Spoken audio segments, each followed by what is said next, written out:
It's not an imminent crisis or imminent threat. There's been no hostility, but there's a lot of activity, and it's increasingly bold in some instances. Hey everybody, welcome back to Engaging the Phenomenon, bringing clarity to the unidentified and what we like to call the phenomenon.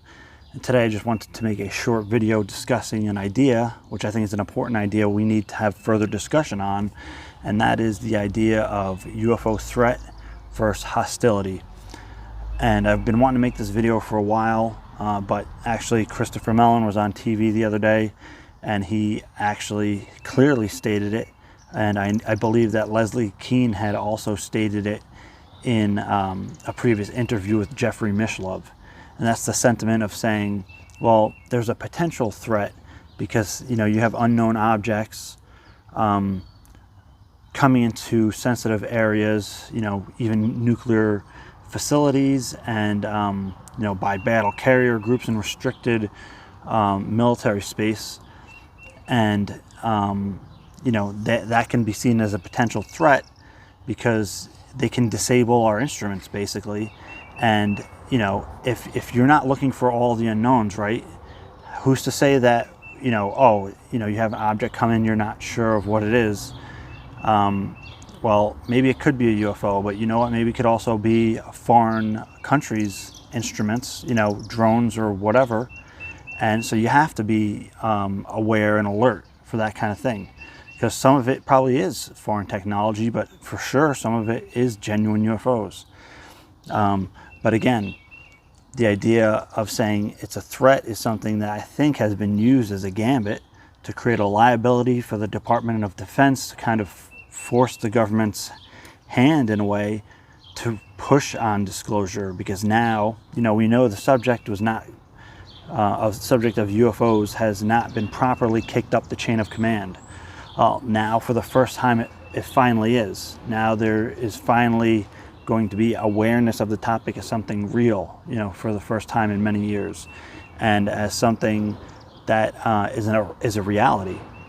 Now, again, the idea of threat being used as a gambit is kind of a slippery slope in a way, because people are going to say, well, they're just going to continue with this threat narrative, and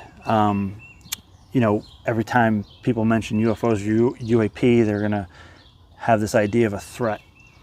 Well, that's partially true. And again, that's where this becomes an important conversation, because think when people, the entire world finally learn about UFOs being real for the first time, which is kind of what's going on right now, you can't just skip over that part and just say, oh, well, no, they're all UFOs are peaceful. That's never going to happen. Some people are going to be shook to their foundation just knowing that UFOs are real and that we're being engaged by another presumably advanced intelligence. And that's going to be a shock for a lot of people. So the first instinct people are going to have is like, okay, what is this?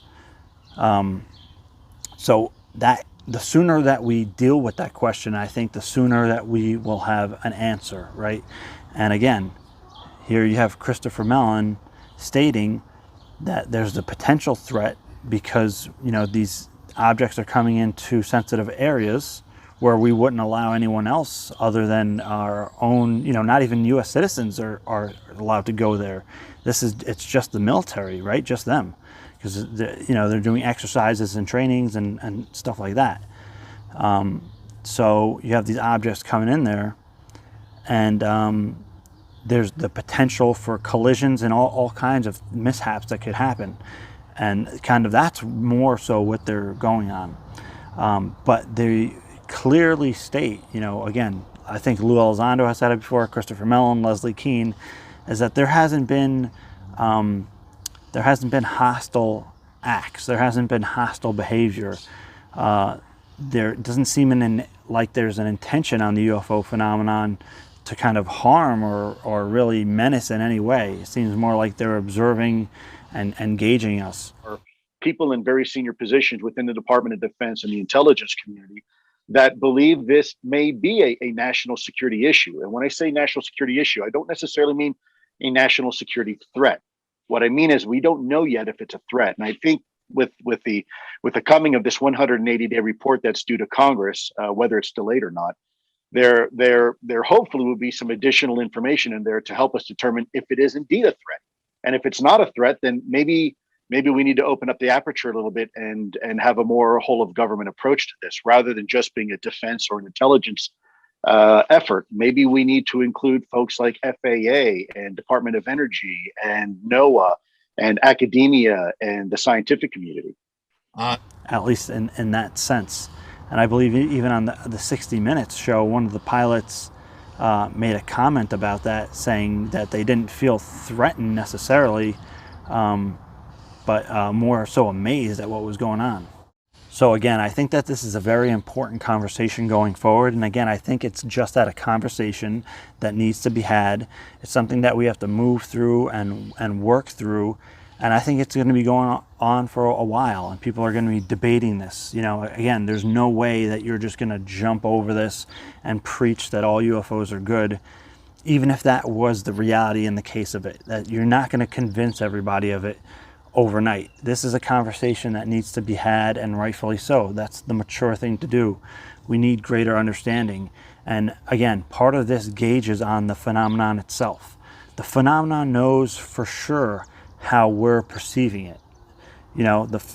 It's a telepathic in many instances. So you could even go so far as to say that the phenomenon is purposely kind of prodding us in this way, knowing that what our reaction is going to be, right? So this gambit could really very well be organized in a way by the phenomenon itself, knowing how we're going to react, and that it will finally get kicked up our chain of command, so that we'll have to be open with our own people about it. So again, everything that's unfolding right now could very well be by design by the phenomenon. So let's not forget that, right? And I think as a collective civilization, we have a lot of growing up to do.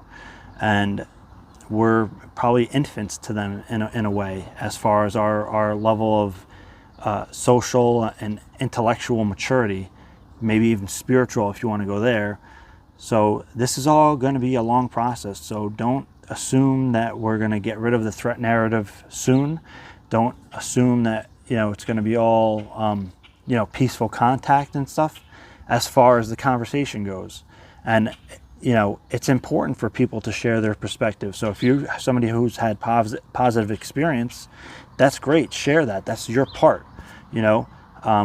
It's all important, and we shouldn't discount others' perspectives, but we should intelligently and compassionately share our perspectives. And again, none of this is going away soon. So the best thing we can do is think about, how can I make this a constructive conversation? And that's not going to be done by saying this person's the enemy, this person's planning a secret alien war against humanity and that kind of thing. That's divisive. That's not going to help us. So again, these are just some of my thoughts and ruminations on the subject of threat versus hostility. They are not going the hostility route and saying all that. However, I do think the threat part is somewhat of a gamble, and that while it has to be recognized and acknowledged, I think a lot of these people do probably think that whatever this advanced intelligence is, if it wanted to, it could have wiped us out, and I hate to use that argument, but that's the reality. We have this super advanced technology we're seeing, and it could basically, if we wanted to defend ourselves against it, we probably would not be able to. So I think that they're aware of that. And again, just some thoughts on the subject. So I hope you appreciate this. I'm sure this will piss a bunch of people off, but again, I'm just doing my part and speaking my perspective honestly. Thanks guys, take care.